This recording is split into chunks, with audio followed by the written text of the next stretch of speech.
পরিশ্রমী মানুষ এমনই হয় ভাই। এই ভাই কি আপনার? জি। এখন ভাড়া নেই তাই জাল বলছেন না? জি। মালি দেন দিনে দেখি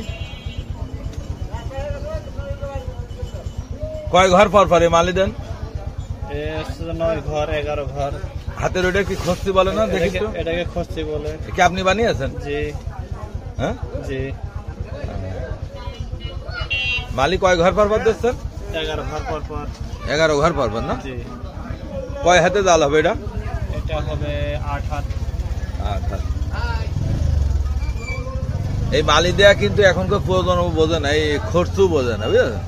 তাহলে আপনি হচ্ছে গিয়ে গাড়ি চালাচ্ছেন, এখন প্যাসেঞ্জার নেই, যার জন্য তার জন্য জাল বুনছি। জাল সাথে রেখে দিয়েছেন না? জি। এটা জাল কতদিন লাগে বুনতে?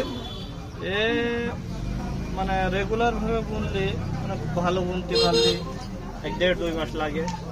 1.5-2 মাস লাগে না? হ্যাঁ। আর আপনি তো অবসরে বুনছেন না? জি, আমি টাইম হাতে আছে যে এখন গাড়ি চালাচ্ছি, গাড়ি চালানোর ফাঁকে ফাঁকে বুনছি। ঠিক আছে ভাই, ভালো থাকেন। জি।